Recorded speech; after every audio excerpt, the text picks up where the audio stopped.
diriwayatkan maksudnya adalah sahabat yang bernama Amr bin Qais yang belakangan dikenal dengan Ibnu Ummi Maktum. Nah, Ibnu Ummi Maktum ini sahabat Rasulullah SAW yang mendapat julukan Al-Mu'adzin. Ya, Al-Mu'adzin itu bukan azan, jadi mu'adzinnya Rasulullah SAW. Jadi Rasulullah itu dalam riwayat yang masyhur paling tidak memiliki dua mu'adzin khusus. Dua mu'adzin khusus, yang pertama sahabat Bilal bin Rabah. Ya, sahabat Bilal bin Rabah ini seorang mu'adzin yang ditunjuk langsung oleh Rasulullah SAW, khususnya sebagai muadzin azan awal. Jadi azan bukan azan subuh nih Pak, jadi azan membangunin orang, ya, karena azan membangunin orang tuh, ya, sepertiga malam itu dulu berlaku itu, ya, sebuah azan pertama namanya azan awal. Muadzinnya adalah sahabat Bilal bin Rabah radhiyallahu anhu. Nah, kemudian petugas muadzin nomor 2 yaitulah sahabat Abdullah bin Ummi Maktum. Sahabat yang mohon maaf tanpa maksud apa-apa, hanya menyampaikan apa yang diriwayatkan. Sahabat yang kondisi matanya itu apa? Tidak melihat. Dan sahabat inilah yang kalau Nabi berjumpa dengannya, Nabi suka guyon, bercanda. Guyonan Nabi mengatakan bahwasanya Abdullah bin Ummi Maktum ini yang menjadi gara-gara Nabi kita dicarek, Nabi kita diikat, Nabi kita ini ditegur oleh Allah Subhanahu wa Ta'ala dengan turunnya surah Al-Abbas, ya, ketika Nabi berbuka masa Abbas wa tawalla an ja'ahul a'ma. Nah, Abdullah bin Ummi Maktum ini bawa sedikit sebelum sampai kepada ini pembahasan. Mudah-mudahan sedikit kita buka sirahnya menjadi sabab punya rahmat, ya. Beliau ini juga sebagai azan subuhnya, ya, azan naik waktu subuh. Oleh karenanya ketika ada yang bertanya kapan batasan waktu makan sahur itu berakhir, kemudian Rasul menjawab, batasan akhir waktu makan sahur itu ketika sudah dikumandangkan azan kedua oleh Abdullah bin Ummi Maktum radhiyallahu anhu. Baik. Sejurus dengan ini apa yang disampaikan oleh beliau, satu penyampaian bahwasanya kondisi negeri Madinah saat itu masih rawan. Ya. Jadi Abdullah bin Ummi Maktum kehadapan Rasul memberikan situasi dan kondisi keadaan Madinah. Ya. Di awal-awal beliau menyampaikan innal Madinata katsiratul tuwaq. Jadi kondisinya itu belum aman, Pak. Ya, masih bak. Kemudian masih sering dijumpai binatang-binatang buas. Mungkin oleh narasumber terdahulu boleh jadi sudah disampaikan bahwasanya awal mula disyariatkannya sholat berjamaah itu periode Madinah, ya, ketika Nabi dan para sahabat sudah tinggal di negeri Madinah. Karena memang kondisi di Mekah itu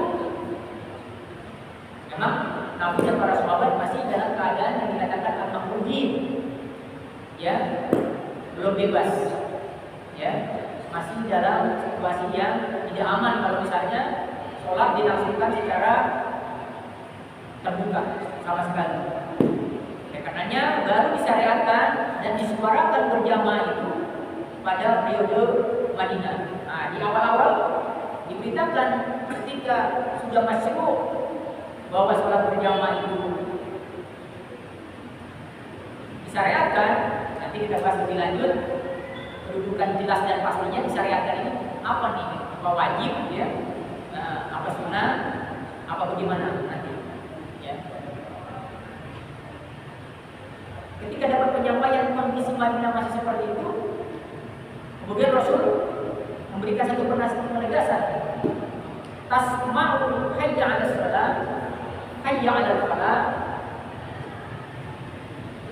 Intinya bahasanya kalau mau dipanjang-panjang, is okay. Madinah masih belum sepenuhnya aman. Ya. Termasuk dari sisi masih ada dijumpai binatang-binatang buas yang membahayakan untuk berkumpul, ya, sholat berjamaah. Namun demikian, ini menunjukkan satu sinyal bahwasanya syariat sholat jamaah tidak boleh dipandang sebelah mata. Rasul sampaikan dan Rasul tegaskan, selagi engkau dengar seruan hayya 'alas shalah, hayya 'alal falah, maksudnya masih kedengaran azan. Ada orang azan enggak nih? Ya, kalau masih ketangkap kedengaran seruan hayya 'alas shalah, hayya 'alal falah, kata Nabi, fa hayya hala, di mana ta'al, ya, maka bergegaslah, maka berangkatlah. Ya, ini kan jelas memberikan satu isyarat bahwa yang maksudnya sholat jamaah itu jangan diremehkan, ya, jangan diremehkan, jangan direndahkan, memiliki keagungan dan ketinggian secara masyarakat, secara sudut pandang pensyariatannya.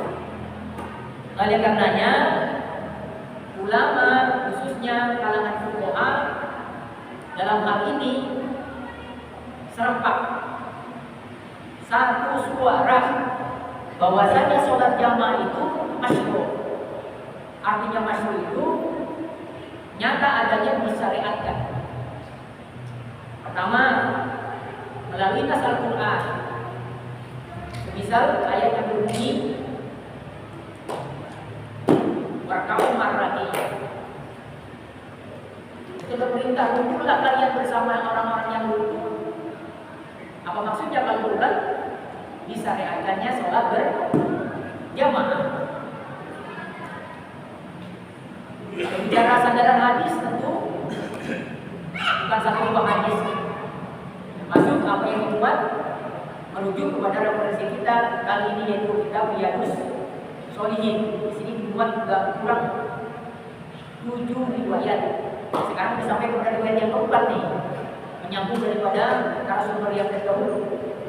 Ya berarti ada sisa barang 5 riwayat atau 4 riwayat ke depan.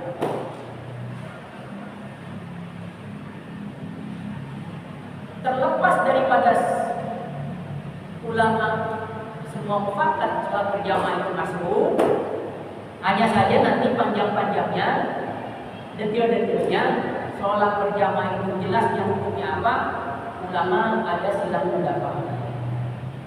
Ada yang mengatakan bahwasanya hukum sholat berjamaah itu fardu kifayah. Fardu kifayah ini kalau dalam literatur fikih Syafi'iyah dia diduga sebagai qaul asal. Maksud qaul asal itu pendapat yang dipandang lebih sahih.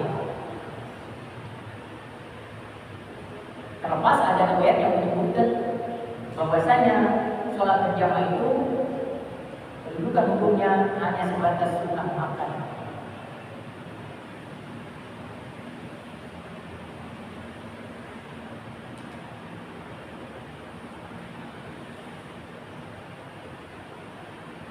Tapi kalau sudah membuka yang bersinggungan dengan mazhab Hambali, nah di mazhab Hambali itu sholat berjamaah itu wajib nih, wajib ain lagi. Ya, wajibnya wajib ain. Kalau fardu kifayah, ma idza fa'alu wa tuqatun saqata anhu. Kalau fardu kifayah itu kan secara ta'rif, secara definisi, kalau sudah ada yang mengerjakan berarti dipandang sudah ada keterwakilan. Ya, misalnya satu RT lah.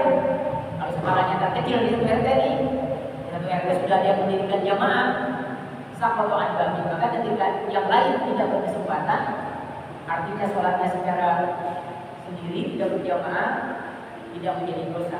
Hanya saja yang mendapat ganjaran dan nilai berjamaah itu yang mengerjakan. Tapi kalau wajib ain kan namanya sifatnya personal, ya sifatnya perorangan, tidak bisa diwakilkan.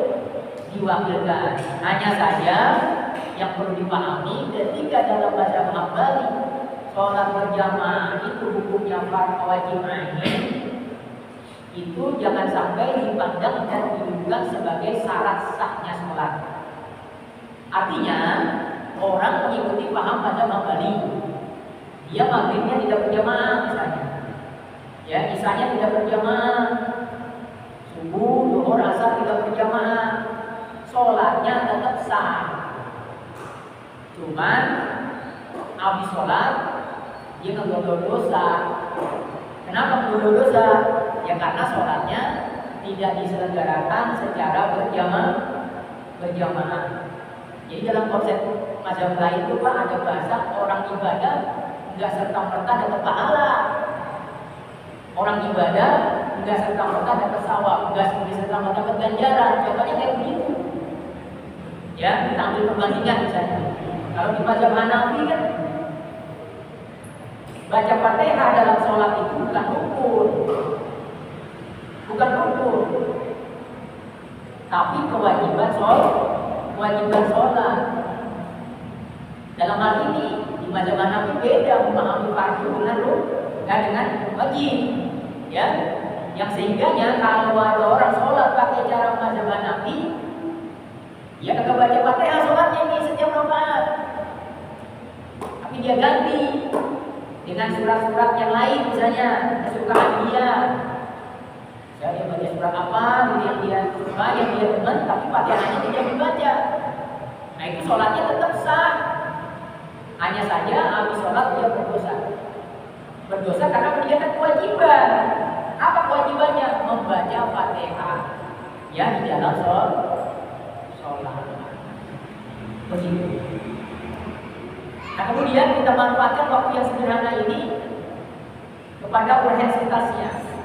Walaupun kalau kita merujuk kepada sandaran kitabnya ini hanya sebatas menerangkan sisi fadilah, tetapi saya rasa tidak kalah penting kita mengambil esensi sebetulnya, ya, terutama yang berkenaan dengan kaifiyah pelaksanaan daripada kelangsungan sholat berjamaah. Karena fadilah itu kan bicara masalah keutamaan mestinya berbanding lurus dengan kaifiyah pelaksanaan yang dilakukan. Ini tidak kalah penting. Pada dasarnya jamaah itu diambil pengertian dalam satu pengertian jamaah yang diistilahkan dengan al-irtibat wal hasil bainal imam wal ma'mum walau wahidan, walau kana wahidan. Jadi yang namanya konsep berjamaah itu hakikatnya adalah memiliki nilai esensi al-irtibat. Kalau pakai bahasa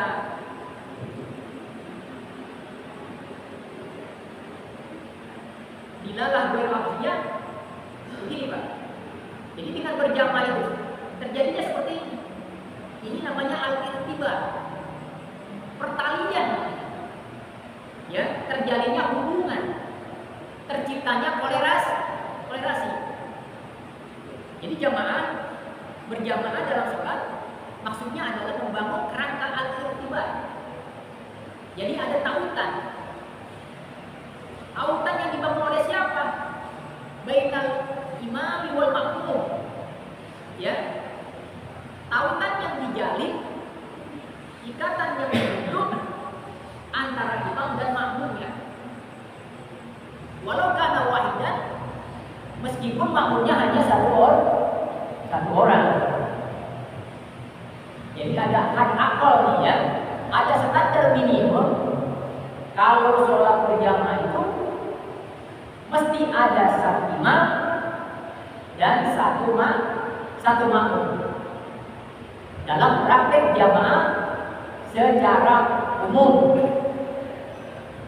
Kemudian yang istisna, yang dikecualian kecuali dalam praktek berjamaah dalam sholat Jumat, ya. Nah, kalau sholat Jumat nggak memadai itu. Kalau udah di Syafi'iyah, ya nggak memadai kalau hanya satu orang makmum. Kita nggak mau bahas-bahas ke masalah itu dulu ya. Kita fokus kepada pembahasan berjamaah secara pemandangan awal.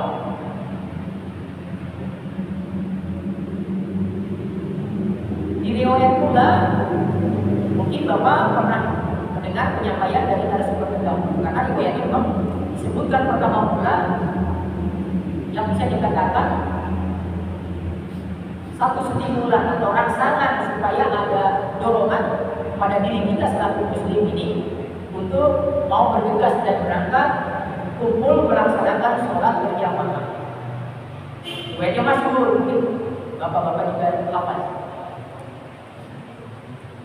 Bahwasanya disebutkan sholatul jamaah afdhalu min sholatil fardhi bisab'in wa isrina darajatan. Wa bi ba'di riwayat bi khamsin ya wa sab'ina darajatan. Yang inti maksudnya dari riwayat tersebut bahwasanya sholat berjamaah itu memiliki nilai keutamaan dan ketinggian derajat 27 dibanding orang yang sholat sendirian. Ada riwayat yang mengatakan 25 dibanding orang sholat sendirian. Sekarang saya mau kasih satu bocoran. Ya mudah-mudahan jamaah sudah maklum. Kalau sudah maklum ini sebagai satu penegasan aja atau taktik ya. Dari mana rumusnya sih? Boleh dari korek. Dari mana rumusnya hitung-hitungan orang sholat berjamaah dapat 27? Dari mana itu rumusnya? Kok bisa sholat berjamaah bisa derajatnya 27? Nah ini bocorannya saya dapati dari keterangan Al-Imam Burjini, ya salah satu tokoh depan daripada Mazhab Syafi'i. Beliau menyampaikan bahwasanya 27 derajat itu rumusnya hitungannya begini. Secara sudut pandang awal yang namanya jamak itu kan jumlah minimumnya 3 Pak. Ya. Ini konteks awal ya. Patokan standar awal memahami jamak itu minimumnya di 3 baru bisa dikatakan jamak. Apalagi kalau kita buka masalah literatur ya bahasa Arab ya. Kalau 1 dikatakan mufrad. Ya, kalau dalam sholat berarti munfaridan. Nah, kalau 2 itu kan pada dasarnya tasniyah. 2 itu musanna, punya pengertian sendiri. 2 itu tasniyah, bukan jamak.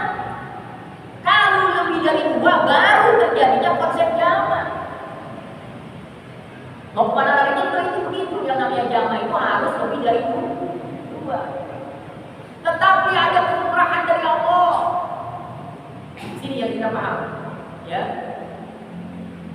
Secara fikih pelaksanaan ibadahnya, walaupun konsep awal jamaah itu harus berangkat dari 3, kalau cara orang dari 3 orang. Tapi kalau sudah dipraktekkan dalam konsep sholat, 2 orang cukup, sudah ada nilai jamaah. Ini ada manumuh nih, ada kemurahan Allah Subhanahu wa Ta'ala. Kalau dalam luar itu nggak bisa kita katakan jamaah cuma 2 orang. Itu tasniyah, itu busana. Tapi kalau dalam konsep sholat, minimum atau had akalnya terjadinya berjamaah kalau ada seorang imam dan ada satu makmum. Dapat nilai berjamaah. Tetapi meskipun demikian, diberikan satu penegasan. Ini sebagai karunia Allah yang besar. Tetap kalau cara hitung-hitungan tetap berangkatnya dari 3 Pak. Tidak dari 2 cara hitung-hitungan. Supaya paham kok kenapa bisa ada nilai 27 supaya kita paham. Dari mana rumusnya orang sholat berjamaah dapat 27? Jadi berjamaah konteks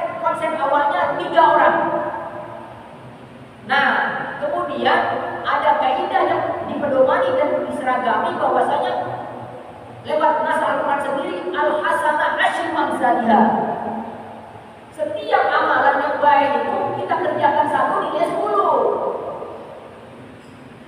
Akhirnya terjadilah perkembangan, kalau 3 dikali 10 jumlahnya 30. Di angka 30. Kita tadi ngebahas ngorek angka 27 nih.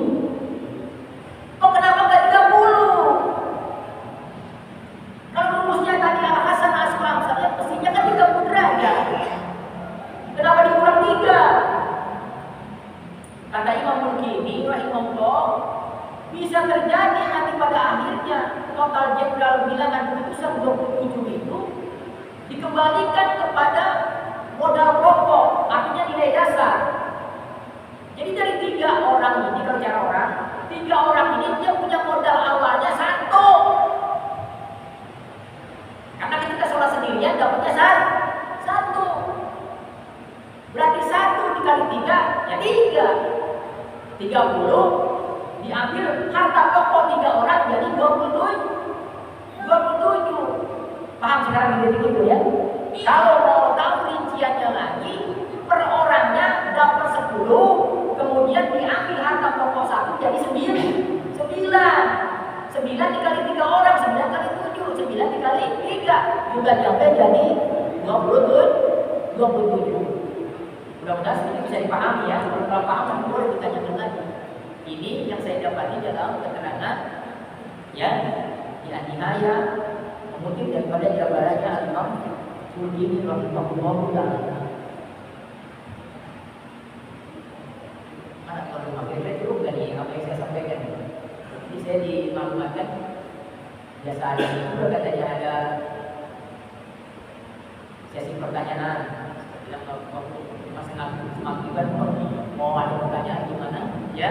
Jadi di titik ini saya ingin sampaikan kepada jamaah yang anggap aja ini awalan ya, perkenalan ya, langsung kepada inti penyampaian. Sholat berjamaah itu terlepas daripada para fuqaha berbeda pendapat dan istilah pendapat sebetulnya kedudukannya apa, tapi itu perkara masuk dan jangan kita pandang sebelah mata. Saya ingin memberikan satu natijah atau hasil kesimpulan saja ya. Nanti insya Allah yang kurang sempurna kita bisa lanjutkan di pertemuan yang lain. Saking penting-pentingnya sholat berjamaah, Bapak dulu diberitakan ada orang tidak dulu sholat asar berjamaah. Di jam asar masih sibuk ngurusin kebunnya ya. Akhirnya apa? Dia terlambat, tidak bisa sholat berjamaah. Asal cerita orang dulu di salafus saleh ini ya, orang-orang sholat terdahulu langsung menganggap bahwasanya ketinggalan sholat berjamaah itu dipandang sebagai musibah yang besar. Yang sehingganya dalam rangka penebusan penyesalan itu yang habis ngurusin kebunnya itu, dia berikrar saksikan oleh kalian bahwasanya ini saya punya kebun ya, hanya gara saya ini tidak bisa sholat berjamaah, sibuk ngurusin kebun, jadi nanti hasil kebun ini saya sedekahkan buat pakai miskin. Kayak begitu dia orang dulu Pak. Bahkan diriwayatkan ada orang yang tidak sempat sholat jamaah isya ya, karena satu atau lain kalau saya sempat jamaah isya. Kemudian apa itu? Sholat isyanya sampai diulang 27 kali. Karena apa? Tadi itu kayak tadi Pak, karena sholat berjamaah nilainya 27 kali orang sendirian. Nah ini orang nih ya merasa nyesel ya, akhirnya apa? Sholat isyanya sampai diulang 27 kali. Ada yang begitu kuat ya, keterangannya di dalam syarat 40 itu yang ada di Tauhid ya oleh Sayyid Bakar Syatok, di situ disebutkan riwayat ya. Nah kalau yang dialami oleh sahabat siapa itu? Ibnu Umar ya radhiyallahu anhu. Nah beliau ini sama satu waktu ketinggalan sholat isya. Nah akhirnya apa? Dia sholat isya sendirian, tapi dia isi sesisanya dengan memperbanyak sholat sunnah sampai datangnya waktu subuh. Nah jadi intinya di momen yang sederhana ini,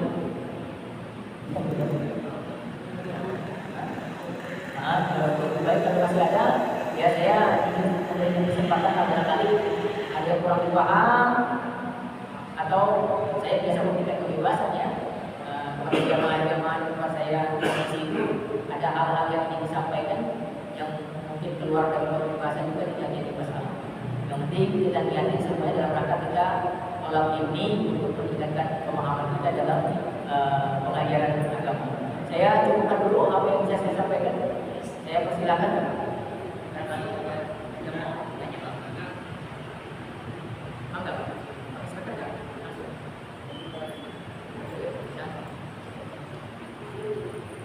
Silakan Pak.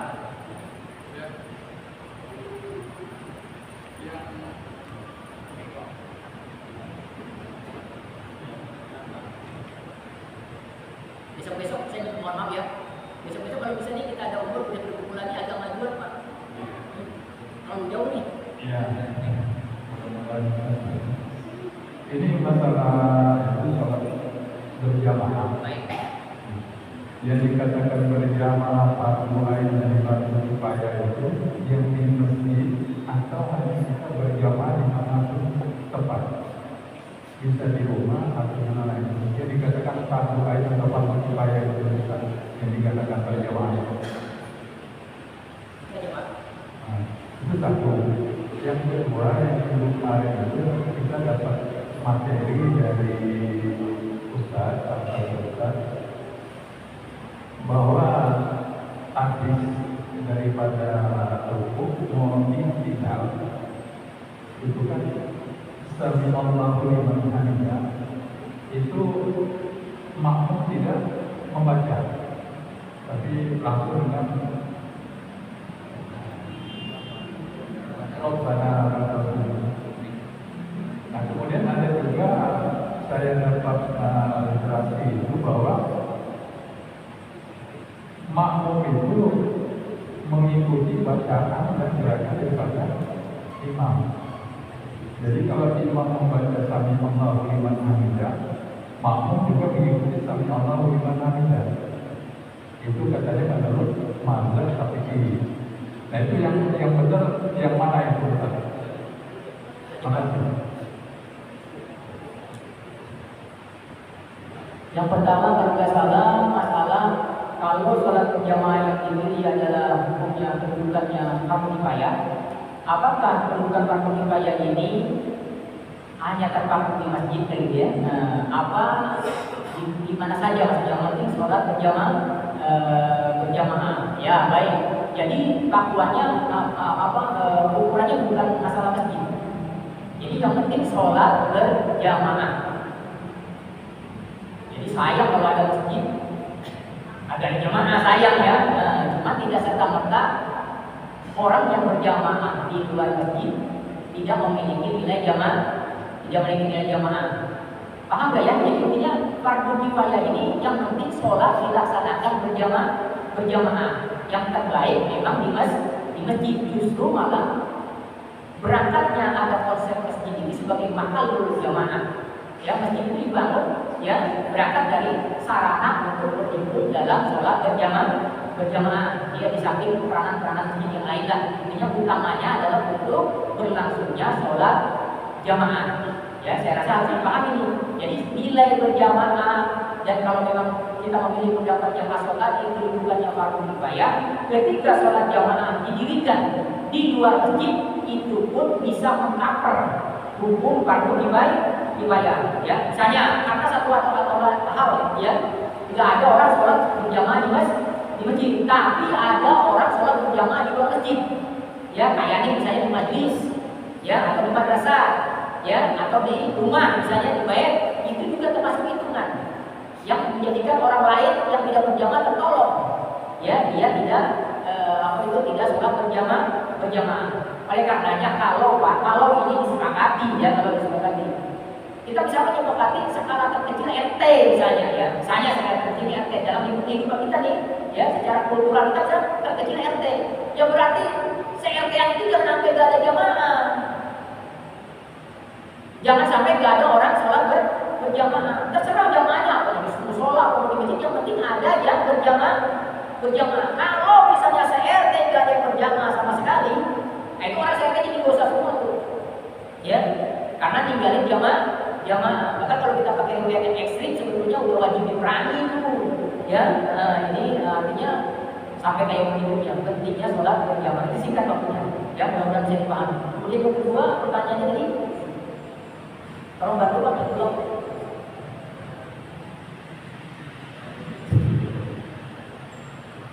Yang makmum habis daripada ruku kan mau ditinggal. Ya baik, makmum habis ruku mau bangun tidak? Yang ditanyakan adalah masalah pelafalan sami Allahu liman hamidah. Saya mau mundur sedikit ya, biar tambah referensi kita. Sebetulnya itu adalah kode, ya, kode lafziyah. Kalau kita ngaji informatik itu ilah lafziyah yang memberikan satu sinyal kita pindah posisi dari rukun yang satu kepada rukun yang lain. Dibahasakan kode intikal, ya, kode perpindahan Pak. Jadi kita dari diri kemudian kita rukun. Ya, itu kan ada kodenya. Kode lafziyahnya apa? Kita tetap bertakbir, Allahu Akbar. Kita kan pindah ke posisi ruku. Nah, nanti mau itidal ada lagi kodenya. Yang belakangan Bapak maklum, kita maklum adalah kalimat tasmi'. Namanya kalimat tasmi' itu Pak. Ya, sami Allahu liman hamidah. Sisanya takbir. Ya, maksudnya takbir. Agar dapat selesai kita takbir. Saya mendapati keterangan ya dalam setengah kitab bahwasanya awal mulanya dulu gak ada sami Allahu liman hamidah Pak. Semuanya takbir, gak ada sami Allahu liman hamidah. Belakangan baru ada tuntunan sami Allahu liman hamidah. Riwayatnya ketika sahabat yang mulia Sayyidina Abu Bakar As-Siddiq telat datang ke masjid. Jadi Sayyidina Abu Bakar ini telat nih, bergegas pengen ngejar sholat berjamaah bersama Nabi. Nah kemudian didapati ya Nabi bersama sahabat sudah melangsungkan sholat. Cuma posisi yang didapati masih bisa dikejar. Ya, masih bisa dikejar. Apa itu? Rukunya Nabi Shallallahu Alaihi Wasallam. Nah, jadi Sayyidina Abu Bakar karena saking girangnya, dia saking senangnya itu keluarlah takbir dari mulutnya.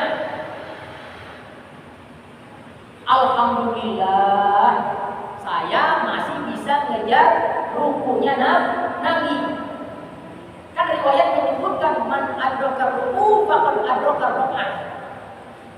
Cara hitungnya, khususnya itu bisa kalau kita dapat ruku bareng sama imam, maka dapat hitungan satu rakaat. Walaupun kita tidak sempat baca Fatihah. Ini namanya kondisi kita sebagai makmum yang masbuk. Ya, makmum yang menyusul. Atas riwayat itulah ya Nabi sampaikan ke hadapan sahabat, mulai saat ini bangun dari ruku bukan dengan takbir. Asalnya dengan takbir, tapi dengan membaca tasbih. Sami Allahu liman hamidah. Ini mukadimah Pak. Jadi kalau memberikan jawaban itu harus pakai mukadimah itu dengan 10 poin.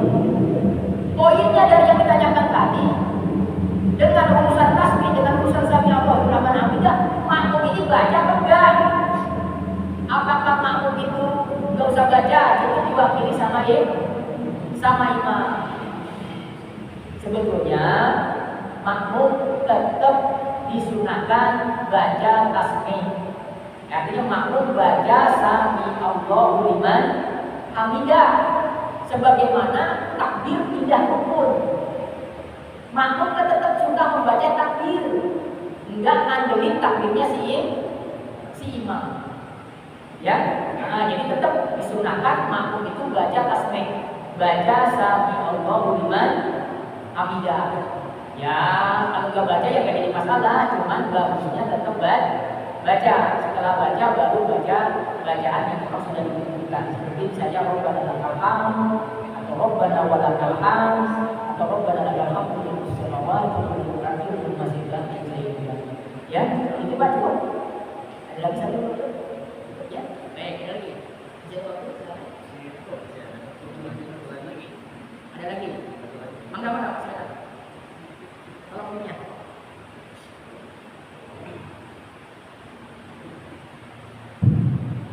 Ustaz. Ustaz terkait tadi 27 ya, apakah itu termasuk khusyuk Ustaz itu? Khusyuk apa masuk itu? Kalau nggak khusyuk gimana gitu? Nah, yang kedua terkait sholat sunat tahiyatul masjid.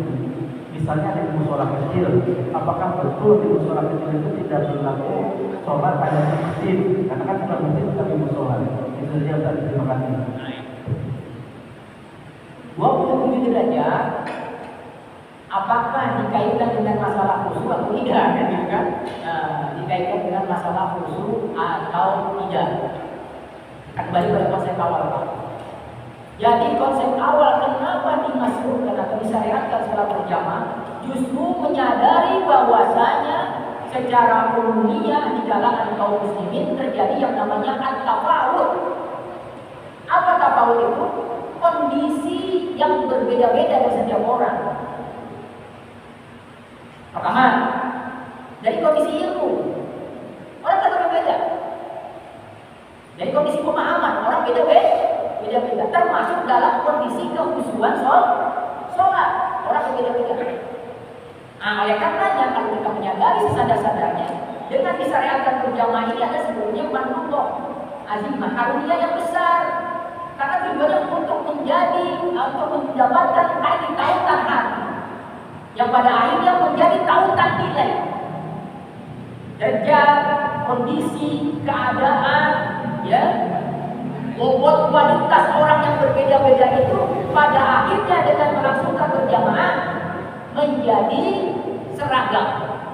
Artinya apa? Yang lain menyempurnakan yang lain. Itu konsep berjamaah. Bukan yang lain justru menjatuhkan yang lain, tidak. Jadi kalau misalnya kita sholat berjamaah kan ada yang ngerti betul ilmu sholat, ya, ada yang baru separohnya, ya kan, ada yang masih belajar ikut-ikutan tuh. Ini dengan berjamaah orang yang tahu ilmu sholat secara baik tidak menjadi turun nilainya, justru malah menarik, menyapaati daripada orang-orang yang kurang dari sisi ilmunya sampai kepada kurang dari kehusuannya itu, jadi terbawa sempurna. Yufidul kamal, yang terbawa sempurna oleh orang tadi yang sudah memiliki kelebihan dan keunggulan. Itu padilah berjamaah. Sekarang kalau bersinggungan dengan masalah khusyuk, ada riwayat sebelumnya yang memberikan satu penegasan seperti ini. Bagaimana ketika misalnya orang semasjid yang berjamaah itu yang khusyuk misalnya imamnya saja, makmumnya tidak khusyuk. Bagaimana ini? Makmumnya kagak pada khusyuk, anggap khusyuk semua. Khusyuknya imam mengcover daripada ketidakhusyuan si makmum. Dan masalah ini kan bisa terjadi di imam juga.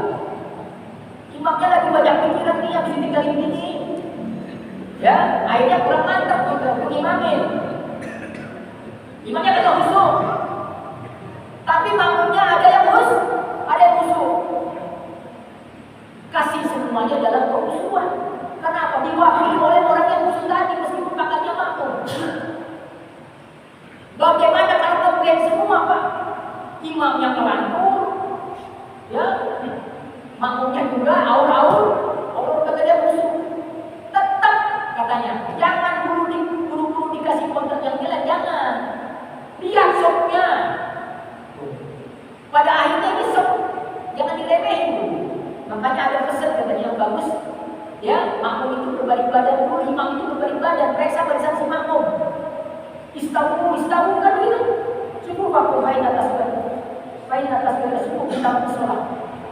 Tapi sekarang udah zaman digital katanya, imam udah perlu lagi pada makmum kalau udah ditulis tuh, rapatkan dan ya, udah ada tulisannya imam udah kurang kerjaan kan Pak, kalau udah ini namain, ya, nama yang tertera itu lewat digital tadi. Ya, jadi Bapak gitu ya, jadi justru khusyuk itu bisa dibangun, bisa didapatkan dengan kita sholat berjamaah. Nah, bangunlah kesadaran ketika kita masih merasa lemah dalam ilmu sholat, susah untuk khusyuk, jangan malas-malas berjamaah. Kenapa? Supaya kita tertolong, ya, dengan kawan kita atau dengan imam kita yang kita husnuzon, dia lebih bagus ilmu sholatnya, ya, lebih cakep pelaksanaan sholatnya ketimbang kita. Jadi kita dapatlah namanya tadi sila berjamaah.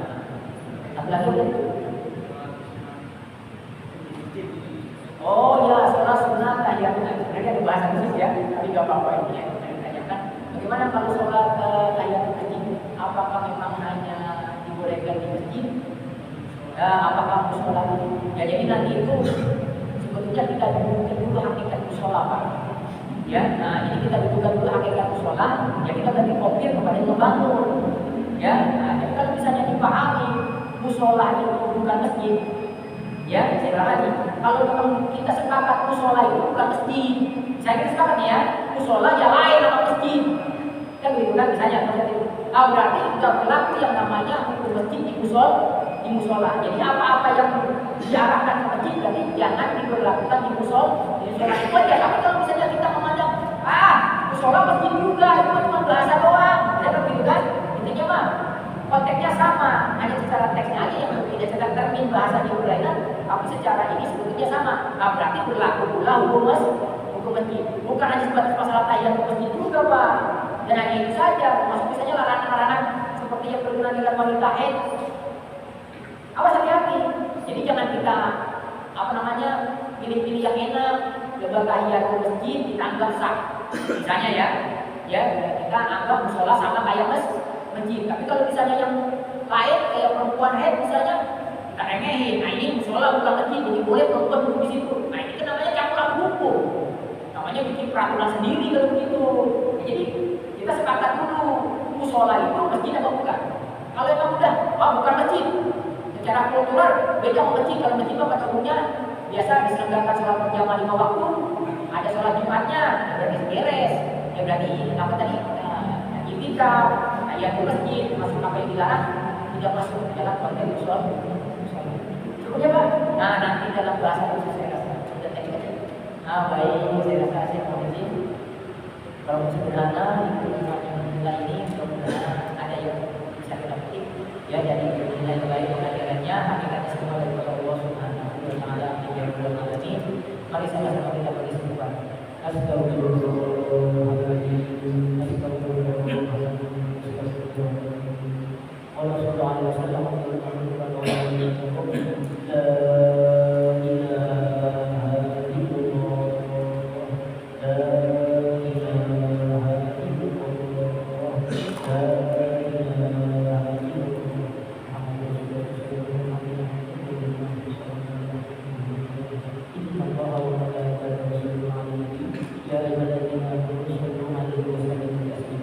Wallahu a'lam.